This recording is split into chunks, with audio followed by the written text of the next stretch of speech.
बिस्मिल्लाहिर्रहमानिर्रहीम। अस्सलाम वालेकुम टू एवरीवन। उम्मीद करता हूँ आप सब खैरियत से होंगे। लास्ट वीडियो में बेटा हमने मियोसिस का इंट्रोडक्शन देखा और इसके अलावा हमने मियोसिस 1 की फर्स्ट स्टेज प्रोफेज 1 को देखा। प्रोफेज 1 में जो मेन प्रोसेस हो रहा था उसे क्रॉसिंग ओवर कहा गया। इसके अलावा वहाँ पर न्यूक्लियोलाई डिसअपेयर हो रहा था, न्यूक्लियर एनवेलप डिसइंटीग्रेट यानी ख़त्म हो रहा था, स्पिंडल फाइबर्स बन रही थी, क्रोमेटिन कंडेंस होकर सिकुड़कर क्रोमोसोम्स में कन्वर्ट हो रहा था। ये काम हो रहे थे प्रोफेज 1 में।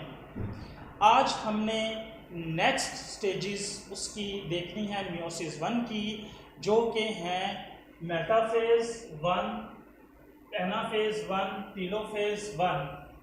देखें, हमने देखा प्रोफेज 1 में कि जो कैनेटोकोर स्पिंडल फाइबर्स हैं वो क्रोमोसोम्स के कैनेटोकोर के साथ अटैच हो जाती हैं, इसलिए हमने उन्हें कैनेटोकोर स्पिंडल फाइबर्स कहा, क्योंकि वो अटैच हुई क्रोमोसोम्स के कैनेटोकोर के साथ।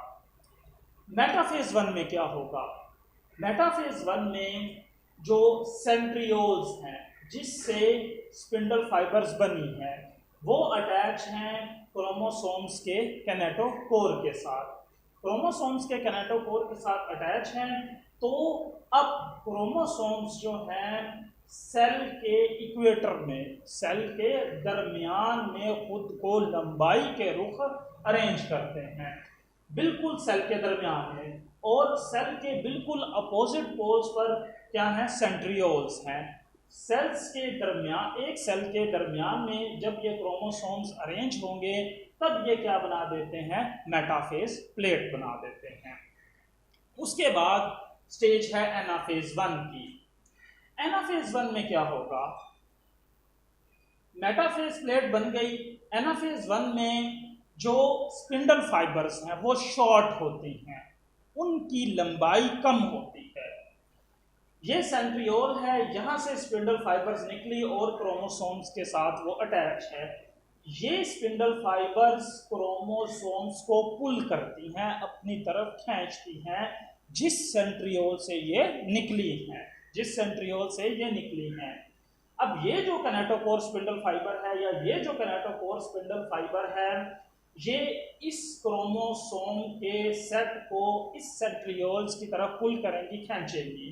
यहाँ पर भी ये जो सेंट्रियोल है यहाँ से स्पिंडल फाइबर्स निकली हैं, यहाँ से स्पिंडल फाइबर्स अटैच हुई हैं क्रोमोसोम्स के साथ, तो ये क्रोमोसोम्स को यहाँ पर इस पोल की तरफ पुल करती हैं, खींचती हैं, जिसके रिजल्ट में जो सेल के दोनों पोल्स हैं, पोल्स कहते हैं किनारों को, दोनों पोल्स पर दो सेट ऑफ क्रोमोसोम्स बन जाते हैं। लेकिन एक बात जो आपने याद रखनी है, जहन में बिठा लीजिएगा ये बात, क्योंकि इसका आगे भी जिक्र आएगा कि एनाफेज 1 में क्रोमोसोम्स अपोजिट पोल्स पर तो आ गए हैं, लेकिन इसके बावजूद एक क्रोमोसोम्स 4 क्रोमेटिड्स ही रखता है। 1 2 3 4, 1 2 3 4। हर क्रोमोसोम जो है वो 4 क्रोमेटिड्स ही रखता है, यानी पेयर ऑफ क्रोमोसोम जो हैं वो 4 क्रोमेटिड्स ही रखते हैं। इसके बाद है टीलोफेज 1। टीलोफेज 1 में क्रोमोसोम्स चूंकि सेल के अपोजिट पोल में जा चुके हैं, तो सेल के अपोजिट पोल में ये जा चुके हैं। यहाँ पर जो टीलोफेज 1 है बिल्कुल अपोजिट है प्रोफेज 1 के। प्रोफेज 1 में आपने देखा कि स्पिंडल फाइबर्स बनी थी, तो यहाँ टीलोफेज 1 में क्या होगा? स्पिंडल फाइबर्स डिसअपेयर होंगी। प्रोफेज 1 में स्पिंडल फाइबर्स बनी थी और यहाँ पर स्पिंडल फाइबर्स क्या होंगी? डिसअपेयर होंगी। वहाँ पर न्यूक्लियर एनवेलप ब्रेक हुआ था, लेकिन यहाँ पर जो है न्यूक्लियर एनवेलप बनेगा। ये एक सेट है क्रोमोसोम का, ये दूसरा सेट है। इसके गिर्द भी नया न्यूक्लियर एनवेलप आएगा, इसके गिर्द भी नया न्यूक्लियर एनवेलप आता है। जब टीलोफेज 1 कंप्लीट हो जाएगी, उसके बाद साइटोकिनेसिस का प्रोसेस होता है। साइटोकिनेसिस क्या है बेटा? डिवीजन ऑफ साइटोप्लाज्म, साइटोप्लाज्म का डिवाइड होना। ये यहां तक हमने देखा है कैरियोकिनेसिस, डिवीजन ऑफ न्यूक्लियस। जब न्यूक्लियस डिवाइड हो गया, अब देखें दो न्यूक्लियस बन चुके हैं। दो न्यूक्लियस बनने के बाद अब साइटोप्लाज्म डिवाइड होगा।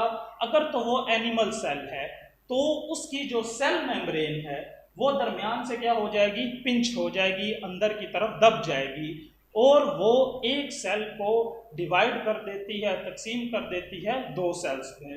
अगर वो प्लांट का सेल है तो आपको पता है, आपने यूनिट 4 में पढ़ा कि प्लांट सेल की आउटर कवरिंग क्या है? सेल वॉल है। प्लांट सेल की आउटर कवरिंग क्या है? Cell wall. तो सेल वॉल जो है वो नई सेल वॉल बनेगी। जो हर दो सेल्स हैं, हर सेल की क्या बनेगी? अपनी सेल वॉल बनेगी, जिसकी वजह से जो एक सेल है वो दो सेल्स में डिवाइड हो जाता है। ये तो हो गया मियोसिस 1। इसके बाद जो नेक्स्ट प्रोसेस क्या है वो मियोसिस 2 है। मियोसिस की डेफिनेशन हमने लास्ट टाइम पढ़ी, अगर आपको याद हो उसमें था कि मियोसिस ऐसा प्रोसेस है जिसमें एक सेल डिवाइड होकर 4 डॉटर सेल्स बना देता है और number of chromosomes daughter cells में सेम ही रहेंगे, नंबर ऑफ क्रोमोसोम्स हाफ हो जाएंगे। जो पेरेंट सेल है उसमें नंबर ऑफ क्रोमोसोम्स जो हैं वो हाफ हो, डॉटर सेल में नंबर ऑफ क्रोमोसोम्स हाफ हो जाएंगे पेरेंट सेल में जो हैं पेरेंट सेल की निस्बत। लेकिन यहाँ पर अभी तक हमने देखा है मियोसिस 1 में जो दो डॉटर सेल्स बने हैं, उसके बाद दो जो डॉटर सेल्स बनेंगे वो इंटरफेज 2 में एंटर होंगे। मियोसिस की दूसरी फेज, मियोसिस 2 में एंटर होने से पहले वो मियोसिस 2 में एंटर होने से पहले वो इंटरफेज 2 में एंटर होते हैं और इंटरफेज 2 जो है वो मियोसिस 1 और माइटोसिस की जो इंटरफेस है उससे डिफरेंट है। कैसे डिफरेंट है उससे?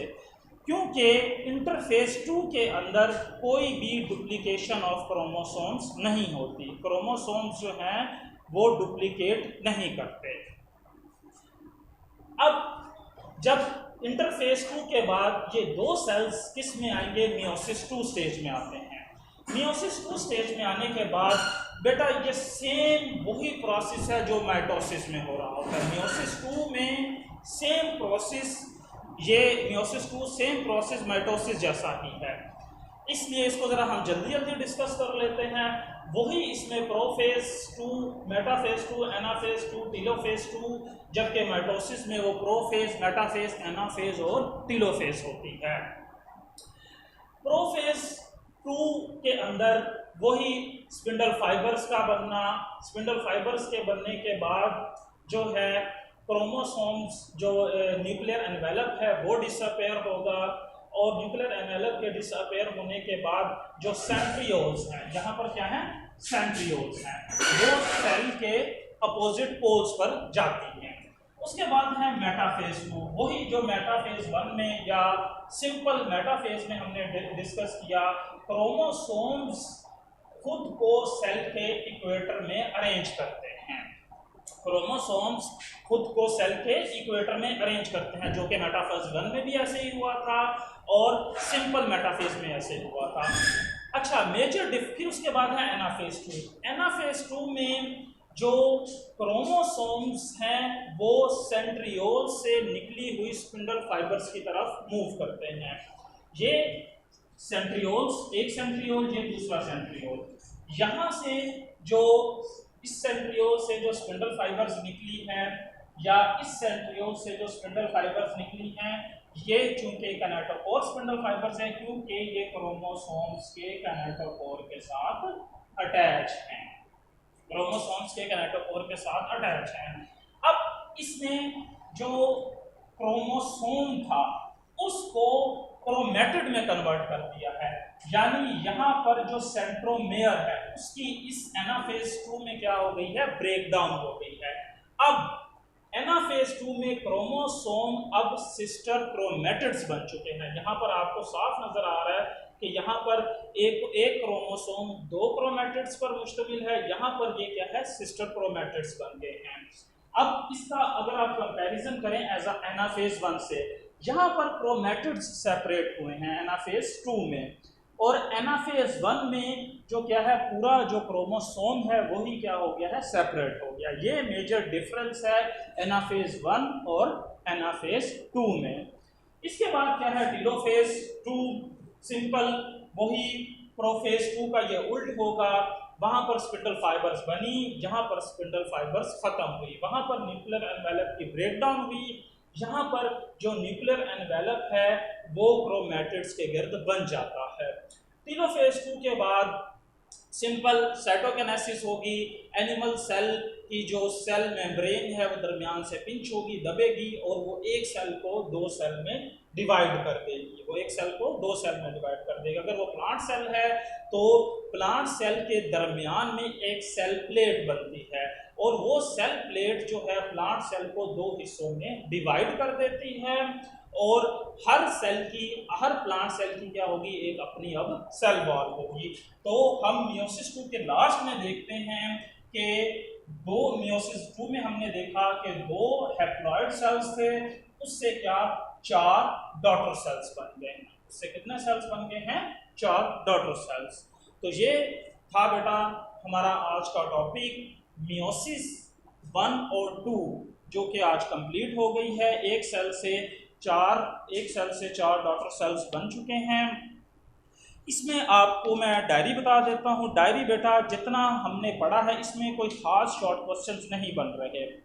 मेटाफेज 1, एनाफेज 1, टीलोफेज 1 सारा करना पड़ेगा। इसकी फिगर्स भी आपको बनानी पड़ेंगी। उसके बाद मियोसिस 2 भी आपको कंप्लीट सारा करना पड़ेगा। एक दफ़ा मैं रिवाइज करवा देता हूँ आपको।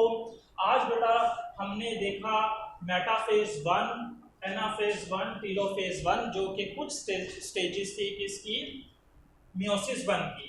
मेटाफेज 1 में क्रोमोसोम्स अरेंज होते हैं सेल के इक्वेटर में।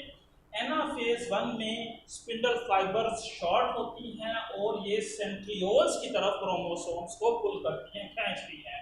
टीलोफेज 1 जो कि प्रोफेज 1 का बिल्कुल उल्ट है, इसमें नया न्यूक्लियर एनवेलप बनता है। क्रोमोसोम्स ये जो हैं क्रोमैटिन में कन्वर्ट हो जाते हैं। प्रोफेज 1 में क्रोमैटिन क्रोमोसोम्स में कन्वर्ट हुआ था, यहाँ पर क्रोमोसोम्स जो है क्रोमैटिन में कन्वर्ट हो जाते हैं। और टीलोफेज 1 के बाद साइटोकिनेसिस होती है, जिसके रिजल्ट में 2 हैप्लॉइड डॉटर सेल्स बनते हैं, जो कि ये वाले हैं। ये प्रोफेज 2 में भी वही सेम प्रोसेस होता है जो प्रोफेज 1 में होता है। सिर्फ एक फर्क है, प्रोफेज 1 में क्रॉसिंग ओवर होती है और यहाँ पर क्रॉसिंग ओवर नहीं होती। पहले भी मैंने जिस तरह बताया, मियोसिस 2 सेम प्रोसेस माइटोसिस जैसा है। प्रोफेज 2 के अंदर जो स्पिंडल फाइबर्स हैं वो बनती हैं, न्यूक्लियर एनवेलप डिसइंटीग्रेट होता है।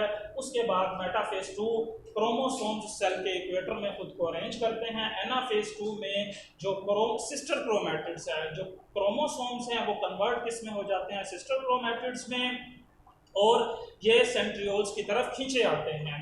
टीलोफेज 2 में जो प्रोफेज 2 का बिल्कुल उल्ट है, न्यूक्लियर एनवेलप बनेगा, क्रोमोसोम्स क्रोमैटिन में कन्वर्ट होगा, और जो क्रोमैटिन में कन्वर्ट हो जाता है। इसके बाद साइटोकिनेसिस होगी, और साइटोकिनेसिस के बाद 4 जो है वो डॉटर सेल्स बनते हैं। इस टॉपिक में अगर आपको कोई कंफ्यूजन हो तो आप मुझसे, मैं अपना कॉन्टैक्ट नंबर आपको दे देता हूँ, इससे आप कॉन्टैक्ट कर लीजिएगा। अपनी आरपी भी आपने मेरे इसी नंबर पर सेंड करनी है। इंशाल्लाह नेक्स्ट वीडियो में मैं हाजिर हूँगा एक नए टॉपिक के साथ। अल्लाह हाफिज़।